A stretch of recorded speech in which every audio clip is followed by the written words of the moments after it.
klang kunthingen, saying hahilfeu be tiningisithakung minanen, man maiki binakungniks, hying sorpuklab mamu banke alankakle pi chungfeshiu kabangsing thiminami halem, sang dorbafunasunkrakingum tai fati quamgamnan sahawamlab thienye obliase and grai kaxdid hithix mixignidi, kuni mina kakunsing thimanke frakpi, liamimi kirawa manchunkarksarichthan. Hooknis ranquamsing se liabriakashla ferdingpuch majuspoidixo, the sound of the water flowed softly, like a lullaby in the night.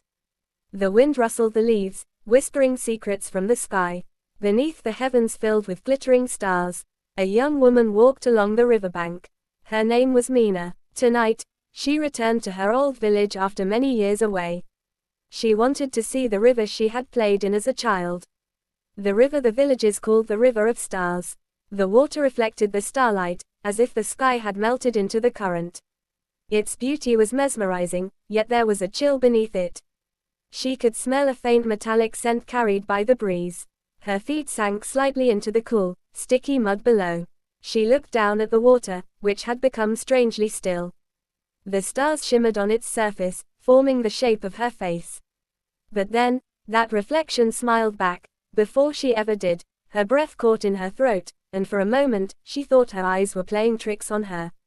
The reflection in the water, her own face, still smiled, but her lips had not moved. It was a strange, crooked smile, one that didn't belong to her. The night grew colder. The once soothing sound of the river changed. It no longer murmured softly, it pulsed, as if the water itself was breathing. Mina stepped back, her sandals sinking deeper into the wet mud. She wanted to run, yet something kept her rooted there. Her gaze was locked on the surface of the river, shimmering like liquid glass. The reflection blinked, once, twice, then tilted its head in the opposite direction of hers. A faint ripple spread across the water, and the image distorted. But when it cleared, the reflection wasn't hers anymore. A different woman stared up at her. Pale skin, eyes like dark wells, and hair floating weightlessly beneath the surface. The woman looked familiar, too familiar.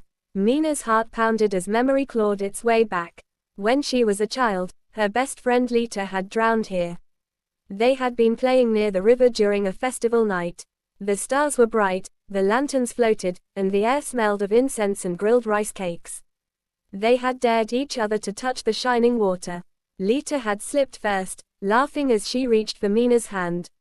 But Mina had hesitated. By the time she screamed for help, it was too late. No one ever found Lita's body. The elders said the river took her, claimed her as one of the stars. From that day, Mina avoided the water. Until tonight. Now, standing there again, she felt the same chill crawl up her spine. The reflection beneath the surface was Lita. Smiling. Her lips moved soundlessly, forming words Mina could almost understand. Mina crouched closer, trembling. Lita, she whispered, her voice breaking. The reflection nodded slowly, then the water rippled, and another shape appeared behind Lita's image. Shadows swirling like smoke, merging into faces she couldn't recognize. Dozens of them, men, women, children, all floating beneath the surface, their eyes wide and glassy. Their mouths opened, releasing no sound, yet Mina could feel their voices. Whispers filled her ears, rising and falling like the rhythm of waves. Come back, come back. She stumbled backward, heart hammering. But the river's edge seemed closer than before. The mud clung to her ankles like hands pulling her down. The stars above shimmered violently, reflecting in the black water below.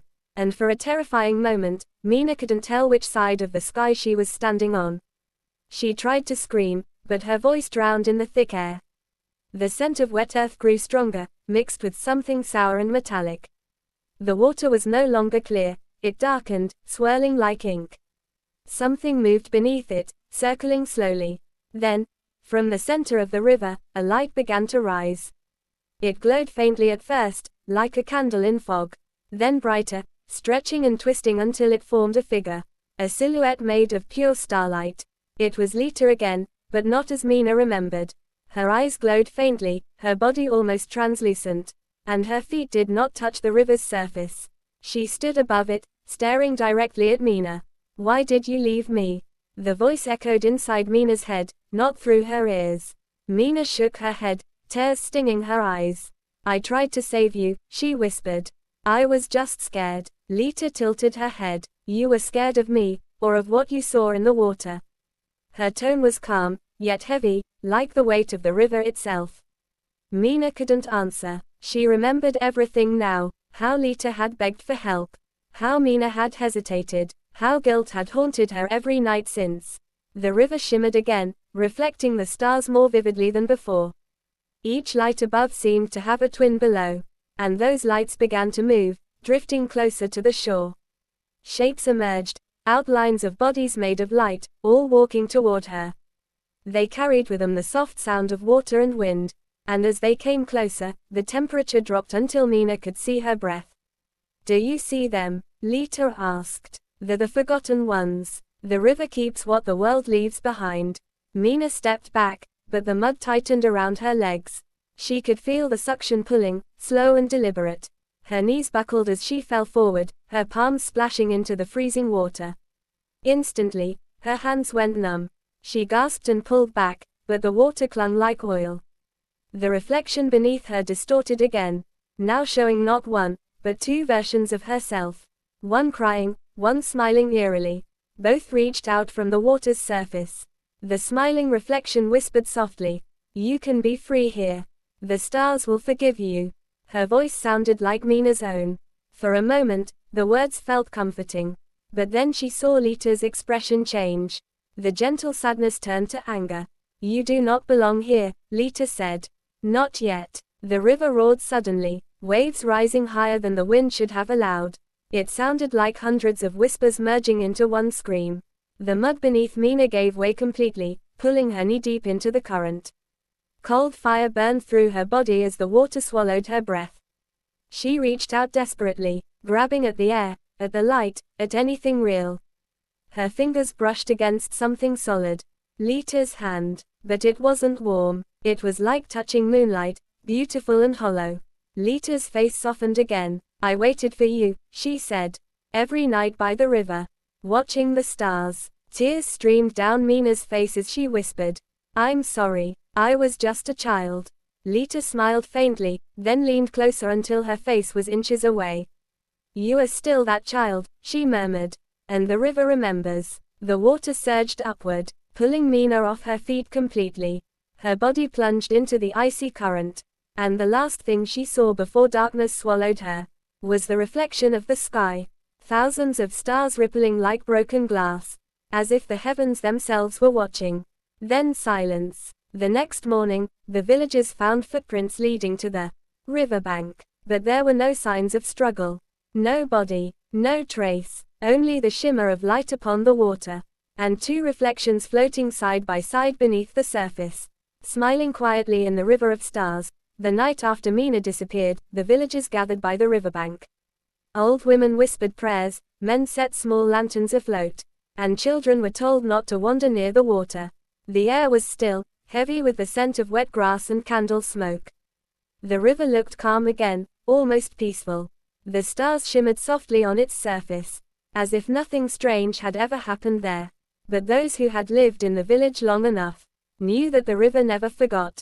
An old fisherman, who had once seen Mina as a little girl, stood by the water's edge with his lantern trembling in his hand. He stared at the slow, glittering current and swore he saw something. Two figures beneath the water, side by side, drifting in silence. One of them smiled gently, and the other reached upward, her eyes full of calm. The fisherman blinked, and they were gone. Only the reflection of the stars remained, dancing on the surface like spirits at rest. That night, the wind carried a faint sound, a voice that echoed softly through the trees, half song, half prayer. It was as if the river itself was whispering a farewell. From that day on, the villagers began calling the river not